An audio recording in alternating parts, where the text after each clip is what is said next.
शोभा देती है। कौन कहता है कि औरत केवल रसोई में शोभा देती है। पधारो हमारे राजस्थान में कभी पैसा तलवार से धड़ अलग करना भी बेखूबी जानती है। अगली कड़ी में मैं सुहानी डाबी को आमंत्रित करती हूँ स्टेज पर जाला से नृत्य लेकर।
फूल मस्तकों के झुंड बाज चंद्र की घटी की तुम गुहार दो।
इनके प्रति बदलो अपने विचार। सम्मान, प्रतिष्ठा और प्रेम नारी सशक्तिकरण की ये है आधार। नारी सशक्तिकरण के यहाँ है आधार। सर्वप्रथम मैं माँ भवानी को नमन करती हूँ। मंच पर विराजमान परम सम्माननीय अतिथि महोदय, इस समारोह में पधारे समस्त राजपूत सरदारों व तेजस्वी चेहरों के साथ पधारी समस्त क्षत्रियों का, युवा बैसा एवं शौर्य एवं वीरता के प्रतीक वीर गलालेंग वक्ता की भूमि पचला सा बड़ा की तरफ से आप सभी का हार्दिक अभिनंदन एवं खम्मागणी।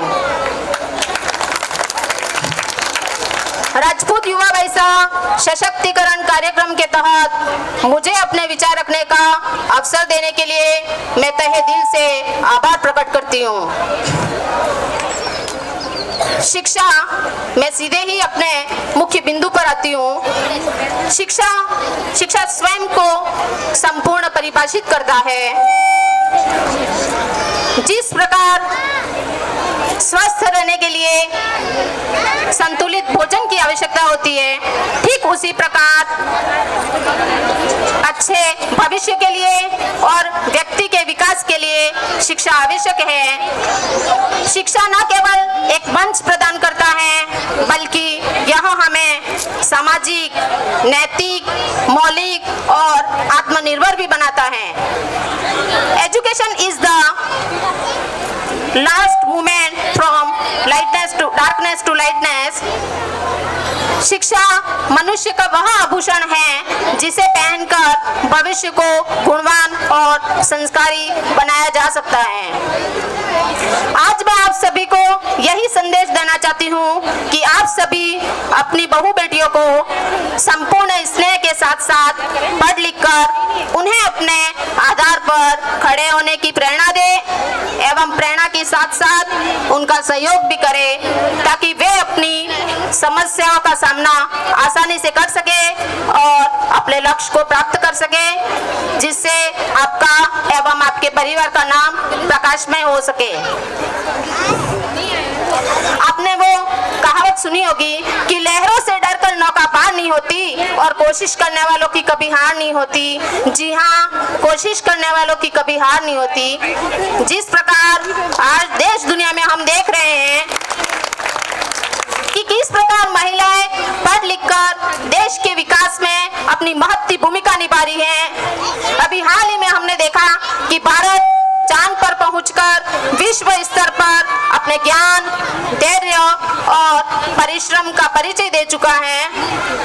यह एक दिन का कार्य नहीं है, इसके पीछे वर्षों वर्षों की मेहनत और हमारे देश के विद्वानों का महत्वपूर्ण योगदान रहा है।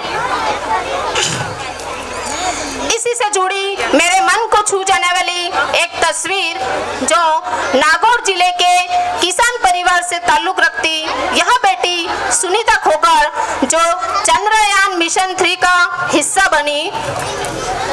निश्चित रूप से सुनीता खोकर की यह उपलब्धि चंद्रयान मिशन की उपलब्धि के साथ ही महिला सशक्तिकरण की ओर उड़ते कदमों की ओर कदमताल के रूप में महसूस की जानी चाहिए।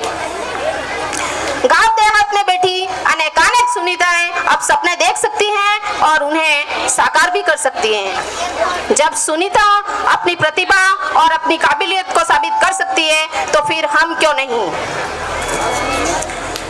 शिक्षा के मामले में बात कही जाए तो हमारे ही गांव की बेटी श्रीमती दीपिका चौबीसा को ही देख लीजिए, जिन्होंने अपने संघर्ष से रीड एवं सेकेंड ग्रेड संस्कृत विषय में पूरे टीएसपी क्षेत्र में 8वीं रैंक के साथ राजकीय सेवा में सिलेक्शन लिया है। और एक और उदाहरण देना मैं चाहूंगी, जानवी राठौड़ निवासी रायकी, जिनका इंदिरा प्रियदर्शनी अवार्ड के लिए चयन हुआ है। यह एक या दो उदाहरण नहीं है, ऐसे अनेक उदाहरण हम देख रहे हैं कि वर्तमान में बहू व बेटियां किसी भी क्षेत्र में पीछे नहीं है। वो स्वयं को यह सिद्ध कर सकती हैं कि वो भी हर क्षेत्र में आगे बढ़ सकती है और हर क्षेत्र में अपना 100% दे सकती है। मैं अपने वक्तव्य के समापन पर अंत में यही कहूंगी कि काम करो ऐसा कि एक पहचान बन जाए, काम करो ऐसा कि एक पहचान बन जाए, हर कदम चलो ऐसा कि निशान बन जाए, हर कदम चलो ऐसा कि निशान बन जाए। जिंदगी तो हर कोई काट लेता है, यहाँ जिंदगी तो हर कोई काट लेता है, लेकिन जिंदगी जियो इस कदर कि मिसाल बन जाए, जिंदगी जियो इस कदर कि मिसाल बन जाए। जय हिंद, जय भारत।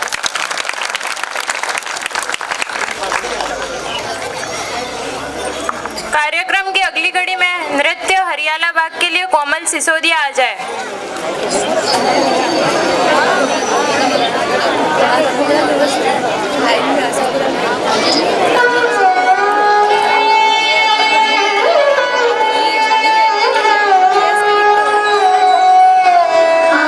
जीवन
की घड़ी, कर्म में मगन हम हमारी कल्पना, ऐसे में जो रूठे उसकी क्या हो साधना। पसीने के आज महाकाव्य रचने, जागरण के आओ नाए मंत्र जपने। हम सबका कल्याण करने वाली माँ भगवती को नमन। सम्मानित मंच और मेरे लिए आदरणीय वंदनीय निवासित समाज के विभिन्न गांवों से पधारे हुए व निवासित पचला से बड़ा के समाजजनों को सादर खम्मा गणी।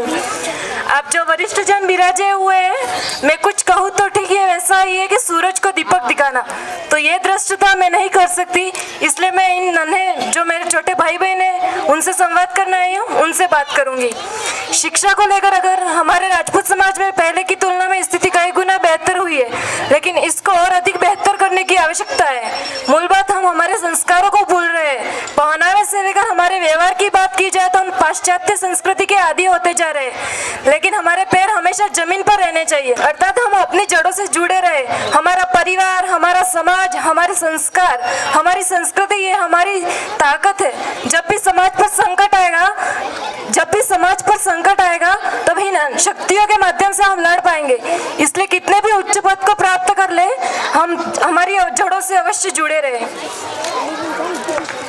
क्षत्रिय योग संघ के संस्थापक पूज्य धन सिंह जी ने अपने सगान में एक पंक्ति लिखी है कि उच्च सिंहासन ना मुझे बताना, स्वर्ग का चाहे ना द्वार दिखाना, जाति की फुलवारी में पुष्प बनाना, ताकि मैं शौहरत से जग रिझ जाऊं, डाली से तोड़ा भी जाऊं, भगवान तेरा ही नैवेद्य बन चरणों में आऊं। अर्थात मुझे पद की आकांक्षा नहीं, सम्मान की आकांक्षा नहीं, सुख की आकांक्षा नहीं, स्वर्ग नहीं, सिंहासन नहीं चाहिए, लेकिन मेरा जो समाज है उसकी प्रतिष्ठा रहे, बढ़ती रहे, मेरा जीवन उसी के लिए है।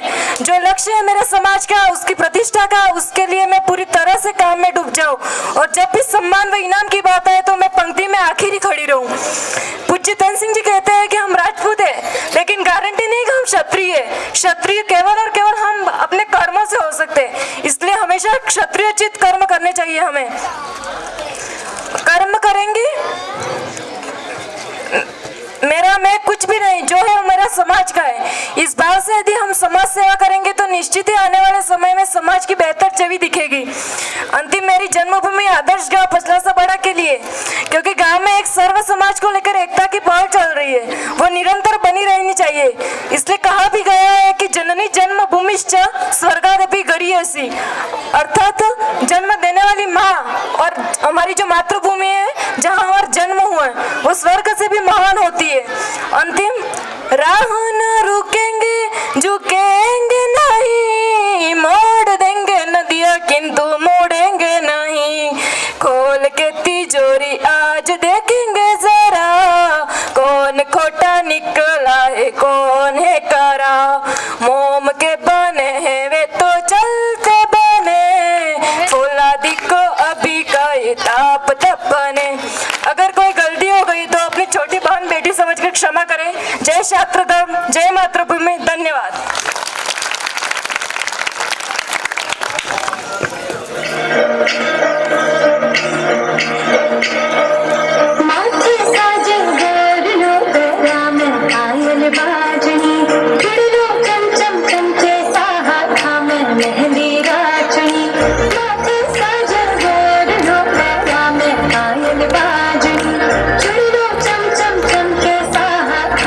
मेहंदी राजनी ओढ़ के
विशिष्ट अतिथि हुकुम लक्ष्मण सिंह जी। इस महिला सशक्तिकरण कार्यक्रम सर्वप्रथम आज दुर्गा अष्टमी है। माता दुर्गा के श्री चरणों में नमन। हमारे क्षत्रिय कुल के मान और प्रतीक केसरिया ध्वज को नमन। मेरे पथ प्रेरक और मार्गदर्शक स्वर्गीय तन सिंह जी क्षत्रिय संघ के संस्थापक, उनको भी नमन। और इस पंडाल में विराजे हुए आप समस्त मंचासीन अतिथि महोदय, बुजुर्गजन, मातृशक्ति, आप सबको भी नमन। काफी अच्छा सांस्कृतिक और तलवारबाजी का कार्यक्रम चल रहा है। ये जो आज का कार्यक्रम है वास्तव में अपने आप में एक अलग तरह का कार्यक्रम है। पिछले कई वर्षों से हम भी समाज से जुड़े हुए हैं, लेकिन पहली बार ऐसा मौका आया है कि मातृशक्ति और बच्चियों को आगे बढ़ाने के लिए गांव के हमारे जो प्रबुद्ध जन हैं उन्होंने कोई योजना बनाई और ये कार्यक्रम निर्धारित किया। जो भी निर्धारित करने वाले आगेवान हैं उन सबको मैं धन्यवाद देता हूँ। विशेष अतिथियों में भी गुजरात से पधारे हुए भाई साहब अनुपमा जी, जिगर सिंह जी और दो बेटियां भी पधारी हैं।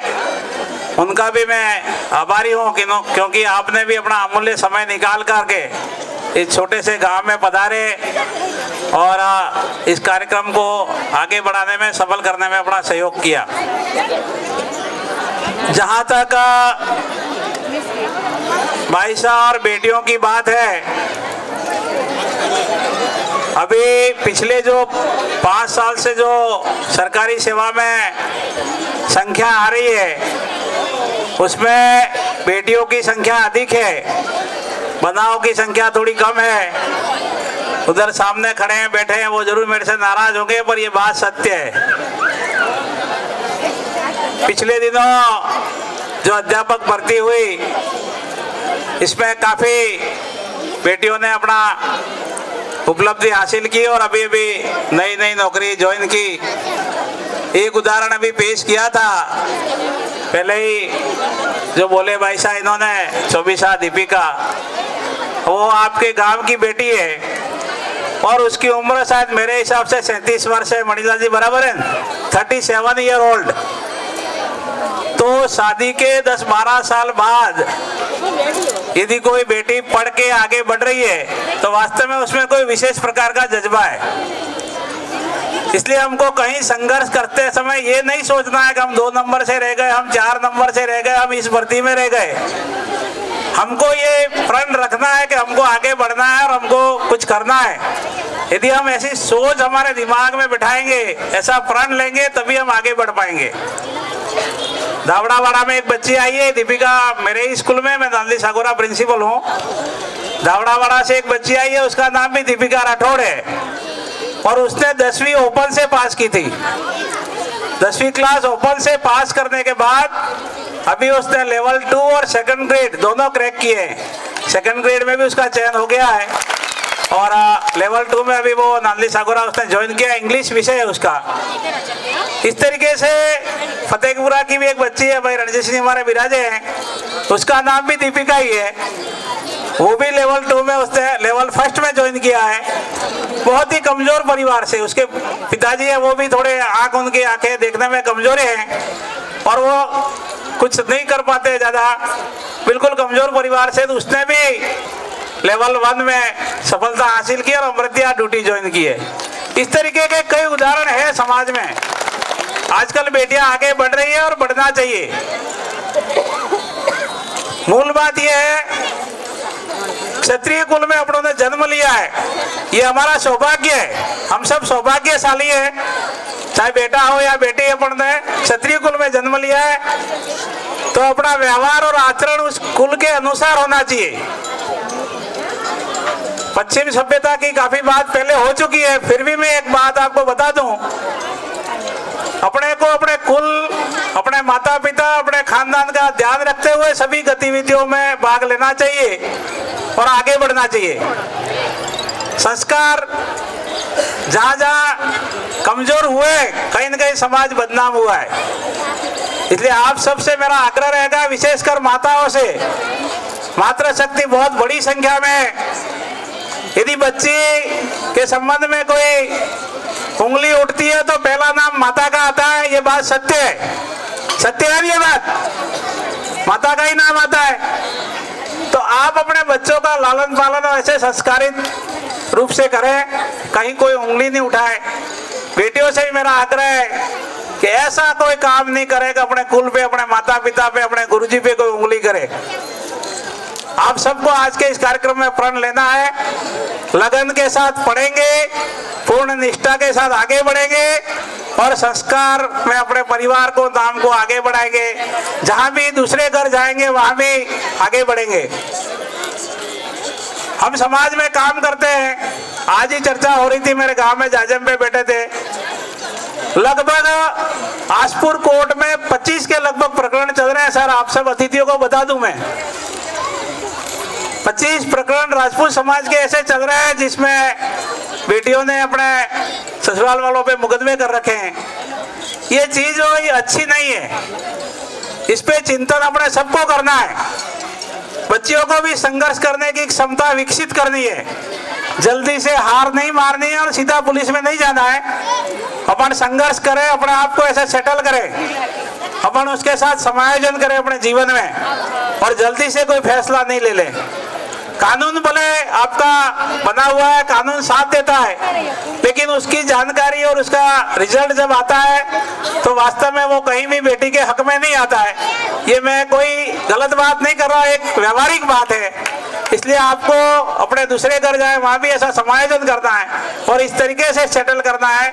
और बड़े माताएं बहनें बैठी है, उनको भी मैं कह रहा हूँ कि अपने आपकी बहू भी किसी की बेटी है। आप सोचते हैं कि मेरी बेटी है वो सास ससुर की सेवा नहीं करे और मेरी बहू है वो हमारी सेवा करे, तो वो संभव नहीं है। थाली दोनों हाथ से बजती है। सारी बात यही है कि आपको इस पर फोकस करना है। प्रमुख समस्या बुजुर्गों की सेवा की भी आ रही है समाज में, बुजुर्गों की सेवा में कहीं न कहीं कमी आ रही है। दूसरी एक समस्या आ रही है बच्चियों की कमी होने की। एक वाला सिद्धांत पढ़ा लिखा वर्ग कुछ आगे निकल गया है, एक संतान पैदा हो गई, लड़का आ गया तो कार्यक्रम पूरा। ये बहुत ही गलत है। जब तक संतान दो नहीं होगी, समाज का ये आगे बढ़ना आने वाले समय में कम होता जाएगा। दो के बीच में एक संतान रखेंगे तो समस्या खड़ी होगी। इसलिए कम से कम 2 संतानें हमको होनी चाहिए, तभी सफल और सुखी परिवार। ऐसा भाई है जिसके बहन नहीं है, ठीक है, जो लड़का पैदा हो गया उसके बुआ ही नहीं है, उसका काका ही नहीं है, तो वो सब कटा कटा सा लगता है। तो ये एक बड़ी समस्या भी है और इसमें भी मातृशक्ति का योगदान रहना चाहिए कि कम से कम 2 संतान। और ऐसा कोई नहीं है 5, 6, 8, 10 सब सक्सेस है। एक से बढ़ के एक उदाहरण है समाज में। हमारे रायकी प्रिंसिपल साहब महिपाल सिंह जी, उनके पिता की 5वीं संतान है। कौन से नंबर की? 5वें नंबर की। और 6 भाई है, 6 सरकारी नौकरी में है, 3 रिटायर हो गए, 2 चल रहे, 3 अभी।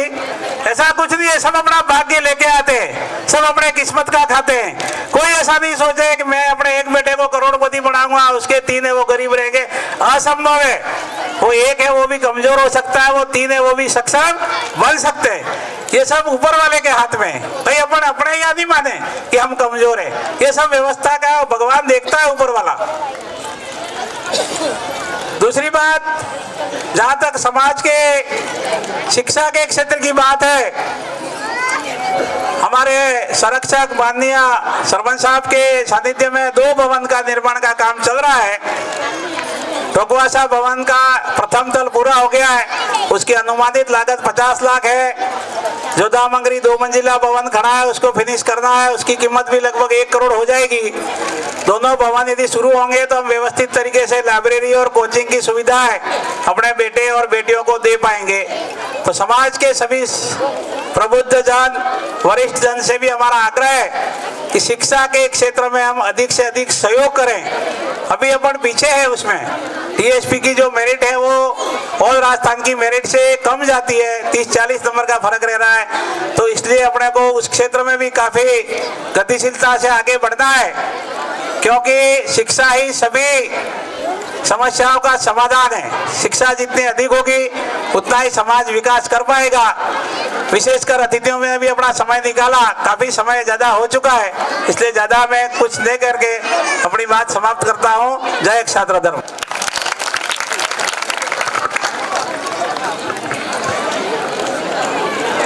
कार्यक्रम की अगली कड़ी में बाईशा रानू एवं बाईशा दीक्षा को ऊर्जा काला काव्य नृत्य के लिए आमंत्रित करती हूँ। गुलाबी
मैं ज़्यादा कुछ तो बोलना नहीं चाहूँगी, बस इतना ही कहती हूँ कि जो मुझे यहाँ पर विशेष अतिथि के रूप में आमंत्रण की दिया उसके लिए मैं बहुत बहुत अपने आप को भाग्यशाली समझती हूँ।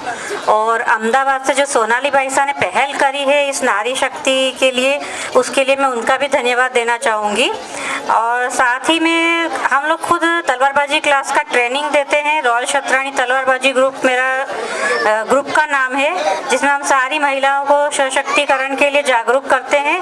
और साथ ही साथ मैं अपना खुद का एक फाउंडेशन भी चलाती हूँ, जिसमें मैं महिलाओं के लिए ही सारा काम करती हूँ। जिन मध्यम वर्गीय महिलाएं जो बाहर ज़्यादा कुछ खर्च करके कुछ अपने लिए मतलब शिक्षण नहीं ले पाती हैं, उन लोगों के लिए हम बहुत कम प्राइस में और सारा सामान के साथ में हम लोग उनको शिक्षण प्रदान करते हैं। साथ ही साथ उनको साथ में हम लोग रोजगार भी प्रदान करते हैं, जिससे वो घर बैठे अपने आप में आत्मनिर्भर बन सके। और इतना कहूँगी कि यहाँ पे जो भाई साहब है, अगर उनको जैसे तलवारबाजी सभी ने अच्छी करी, अगर कुछ मेन स्टेप है जो बराबर नहीं आते, अगर उसके लिए उनको कुछ सीखना हो तो प्रोग्राम के बाद में एक बार हमसे जानकारी ले सकते हैं। धन्यवाद। चरणों में नमन। सम्मानित मंच, करनी सेना के अध्यक्ष महोदय, विभिन्न गांवों से पधारे हुए दाता हुक्म, जीजा हुक्म एंड भाभीसा हुक्म, समस्त ग्रामवासियों का स्वागत एंड अभिनंदन करती हूँ। खम्मा गणी, जय माता जी। एक क्षत्राणी जो सोशल मीडिया पर नहीं बल्कि समाज में अपनी पहचान बना रही है, एक क्षत्राणी जो समाज में नहीं बल्कि सोशल मीडिया पर अपनी पहचान बना रही है। महिला शिक्षा, महिला सशक्तिकरण, महिला विकास, महिला कला संस्कृति को बढ़ावा देकर यही हमारी सभ्यता है। आज हमारे देश की बेटियां हर मुकाम पर सफलता प्राप्त कर रही है। उनकी सफलता से आज कोई भी क्षेत्र अछूता नहीं रहा है, चाहे वो राजनीति हो, कला संस्कृति हो, खेल हो या अंतरिक्ष ही क्यों ना हो। देश की उन्नति और विकास में बेटियां अपना पूर्ण योगदान दे रही है। बेटों का है मान जगत में, बेटी का कोई मान नहीं। बेटों का है मान जगत में, बेटी का कोई मान नहीं। हे प्यारे भगवान, बता तो बेटी क्या इंसान नहीं। परंतु आज भी बेटियों को बेटों के समान दर्जा नहीं दिया जाता है, उनमें बहुत भेदभाव किया जाता है। इसे एक सामाजिक दोष तथा विकृत परंपरा ही कहा जाएगा कि बेटे और बेटियों में भेदभाव किया जाता है। यह अंतर इस हद तक व्याप्त है कि परिवार में लड़के के जन्म पर खुशियां छा जाती हैं और जबकि कन्या का जन्म होता है तो अशुभ परिवार पर दोष तथा चिंताजनक दुखमूलक समझा जाने लगता है। ओस की बूंदों सी होती है बेटियां, प्यार न मिले तो रो देती है बेटियां। बेटे एक घर को रोशन करते हैं, दो दो घरों को रोशन करती है बेटियां। खम्मा गणी, जय माता जी।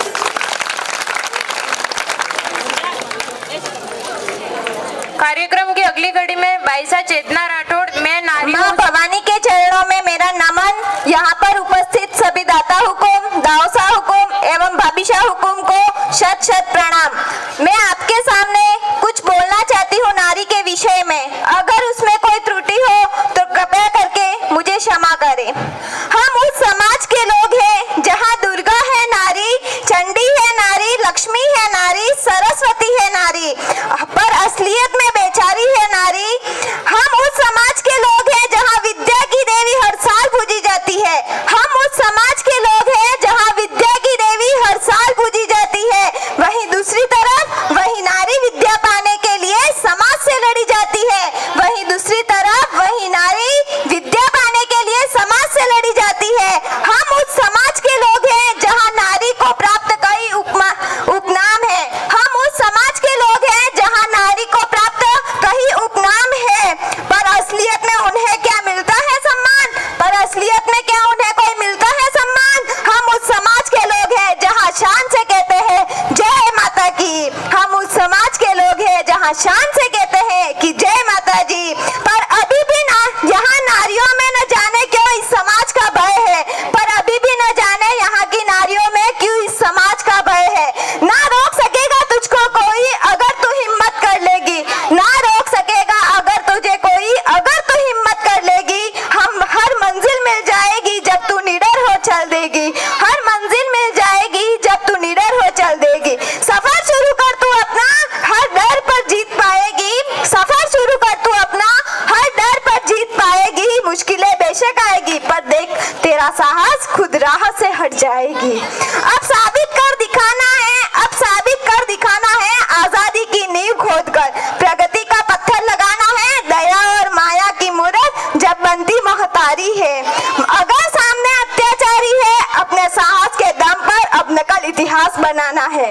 माता दी।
किया जाए तो हम निसंदेह ही हमारे वेशभूषा के अंदर पूरे विश्व में एक विशेष स्थान रखते हैं। जी हाँ श्रीमान, कोई कवि कहता है कि मैं राजस्थान के राजपूताने के पहनावे को नतमस्तक करता हूँ, जहाँ स्त्री अपने घर के बाहर भी अपनी वेशभूषा में अपने मर्यादाओं को समेटे हुए पूरे परिवार का गौरव अपने साथ लेकर चलती है।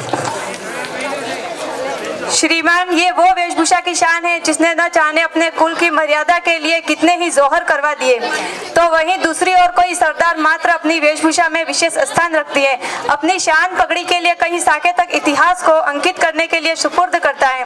पर आधुनिकता के इस बढ़ते युग में हम हमारे वेशभूषा को इस तरह एक तरफा करे जा रहे हैं कि मन में प्रश्न उठता है कि जीन्स पैंट की इस फैशन में माँ के पल्लू का आंचल कहाँ से लाओगे, तो मुंह पर स्कार्फ बांधने की इस होड़ में फिर से पद्मिनी जैसा यौवन किसी खिलजी को ना दिखे, उसके लिए घूंघट कहाँ से लाओगे। अगली कड़ी में मैं दिव्यांशी राठौर को आमंत्रित करती हूँ।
पर है डूबे भूखे मरे ने पाडे भूखे मरे। अब बार बस वेड़ा वे है, पर मैंने खबर है कि मैं बस 2-5 मिनट में मेरी बात को समाप्त करूंगा।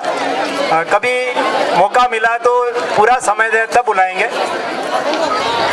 मंचासीन अतिथियों को नमन, विशेषकर जो गुजरात से पधारे हुए हैं भाई साहब और जिगर सिंह जी का, यहाँ के सभी युवाओं और इस कार्यक्रम के आयोजनकर्ता को बहुत बहुत मेरी ओर से और सभी मंचासीन अतिथियों की तरफ से मैं धन्यवाद ज्ञापित करना चाहूँगा कि आपने इस प्रकार का एक नवाचार किया, एक नई प्रकार की पहल की और इसको आगे बढ़ते रहें। बात यदि पुराने जमाने की करते हो कि महिला को आगे लाओ, महिला को आगे लाओ, तो हमारे तो बहुत पहले से महिलाएं बहुत आगे हैं। आज भी जैसे अभी कहा था गांधी जी ने कि जय माता जी के साथ साथ हम सीता राम बोलते हैं, पहले सीता का नाम बोलते हैं, राधा कृष्ण बोलते हैं। तो पहले से महिलाओं का महत्व ज्यादा, अब ऐसा हो रहा है, वो एक अलग चीज है। बात पचलासा की कर रहे थे माननीय यहाँ पर फतेह सिंह जी। कौन कहता है पचलासा नहीं है? पचलासा हमारा पाटवी है, सबसे पाटवी पहला स्थान पचलासा है। और अभी बुजुर्ग यहाँ जानते होंगे कि सोगड़ो था तो पसला में अभी थानक करता न काला रोटा खाता। तो पचला तो हमारा मूल है, हमारी जड़ है, और मेरी भी जड़ यहीं से है, भले दूसरी और तीसरी पीढ़ी से। मैं बड़ा खुश नसीब हूँ कि आपके बीच में हूँ, सौभाग्यशाली भी हूँ कि आपके बीच में जो बोली फतेह कुंवर वो मेरी स्टूडेंट है, मुझे बड़ा गर्व है उस पर। मैं बहुत ज़्यादा बात नहीं कह करके थोड़ा थोड़ा कहते हैं। कौन कहता है कि नारी सशक्त नहीं है? घर का मैनेजमेंट कौन करता है? काले लोन मरस ने विचार कोई आदमी थोड़ा करे कमाई लावे, वो कल है या नहीं है, कैसे व्यवस्था करनी है वो नारी करती है। तो आज भी हमारी नारी सशक्त है, हमने पीछे छोड़ा वो अलग चीज़ है। एक देख लें, एक चीज़ जो आज हमारे समाज में देखने को मिलती है और बालिकाएं बहुत बुरा महसूस करती हैं कि हम बालिकाओं को टोकते हैं तो वो देखते हैं कि भैया को तो कुछ नहीं कहते और मेरे को ही मम्मी पापा बहुत डांटते हैं। उसका मैं एक आपको उदाहरण देकर के समझाना चाहूँगा। एक जौहरी होता है जिसके पास एक हीरा होता है। हीरे को पहले एक मुलायम डिब्बी में रखता है, उसके अंदर बिल्कुल गद्दीदार होती है छोटी सी, उसको बंद करता है। उसके बाद उसको डबल लॉक में रखता है और उसको बंद करता है, और उसके बाद अलमारी के ताले को बंद करता है। क्यों करता है? क्योंकि वो इतनी नज़ाकत होती है, उसमें इतनी सुंदरता होती है, उतना कीमती होता है कि उस पर यदि थोड़ी सी खर्च आ जाती है तो उसकी कीमत बिल्कुल कम हो जाती है। तो हमारे समाज की बालिकाएं वो हीरा हैं, और इसीलिए आपकी सुरक्षा के लिए वो चीज़ जो आपको कही जाती है वो इसके लिए कही जाती है। बात अभी यहाँ ड्रेस की भी हुई थी कि पहले हमारे कपड़े पहनने मिलते नहीं थे इसलिए फटे पहनते थे।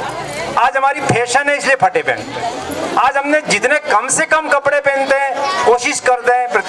तो एक ऐसे पिताजी थे, बालिका अपने जैसी थी बहुत चंचल, मैं बहुत शॉर्टकट चाहिए, मेरे की बाएं भी दिखनी चाहिए, वो कौन सा कहते हैं स्लीवलेस बोलते हैं शायद, वो मेरे को पहनना है इस प्रकार से। पापा ने कहा अच्छी बात है। उसने कहा मेरे को तो मोबाइल भी चाहिए। बेटा तेरे को मोबाइल भी दे देंगे। तो मोबाइल क्या करेगी? तेरे को मोबाइल देंगे, सबसे पहले कवर चढ़ाऊंगी। तो उसने कहा कवर चढ़ाएगी तो उसकी वो दिखेगी नहीं, सुंदरता तो दिखेगी नहीं, कवर चढ़ाने से क्या फायदा? तो उसने कहा कि वो बहुत टिकाऊ रहेगा, गिरेगा भी तो नीचे गिरेगा तो भी टूटेगा नहीं, स्क्रैच नहीं आएगी। तो पापा ने समझाया जब तो मोबाइल इतना अच्छा सुंदर मैं तेरे को दे रहा हूँ, उसके ऊपर तू कवर चढ़ा रही है क्योंकि वो अच्छा दिखे, खराब नहीं हो, फिर तू अपने शरीर को क्यों खुला रख रही हो, क्यों नहीं ढक रही? सुंदरता शरीर को दिखाने में नहीं है, शरीर को ढकने में है।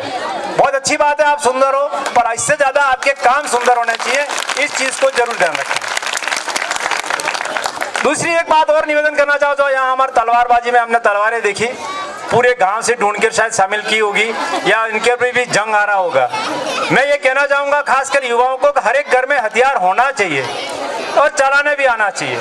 कल के बाद आज हमारा कोई जानवर भी निकले तो उसको मारने के लिए बार हमारे पास लकड़ी भी लठ भी नहीं होता और उसको भी हम ढूंढते फिरते हैं। हमारा दशहरा शस्त्र पूजन का होता है, उन चीज को भी देखें। एक और भी, महिलाओं को पीछे लेके कौन जाता है?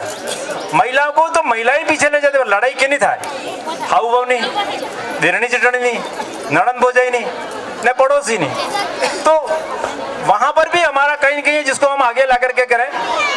और जो कुरीतियां हैं, हमें तो हारा भला समाज वाला मीटिंग करी थाकी गया, जब तक आप आगे नहीं आओगे आप तब तक नहीं होगी। मोह मारे गोर में हमको भाई तुम्हें कपड़ा न के करो ને પૈસા આવતો એને ટિકિટ તો થાય તો એ કે ના એ તો કરવસ પડે અરે એ તો કરવસ પડે તો અમે ભલે થાકી જાઓ તો શું કરે બંધ કીધો तो हमें काती में बंद की तो घेरा थैली आल दी थी है नहीं जब तक आप आगे नहीं आओगे अच्छा ये है कि वो कपड़ा घूम घूम के ही खत्म हो जाता है उसको कोई नहीं पहनता है कोई बेटी आवे देने पैसा आल दो 5-50 रुपए तो उसका किराया भी होगा वो भी आपकी की और ये परंपरा किसी न किसी के तो शुरू करनी पड़ेगी तभी तो हो सकते हो दूसरा हमने नारी को स्वतंत्रता दी है और वो स्वतंत्रता को स्वच्छंदता में बदल दिया है बहुत फर्क है स्वतंत्रता और स्वच्छंदता में स्वतंत्रता का मतलब है कि जहां दूसरे की स्वतंत्रता शुरुआत होती है वहां हमारी समाप्त हो जाती है स्वच्छंद का फ्री है किसी का कोई आप पर बंदिश नहीं है कोई अंकुश नहीं है तो वो स्वच्छंद नहीं बनता स्वतंत्र बने आज का पाश्चात्य विचार तो शादी करने में विश्वास नहीं करता साथ रहते शादी नहीं करते और हमारी जो अलग बात है जैसे गांधी जी ने कही थी है नहीं सब ये चाह रहे हैं हमारा लड़का ये ऐसा ही हो गया एक बार सबके लड़के हो गए अब शादी किससे कराए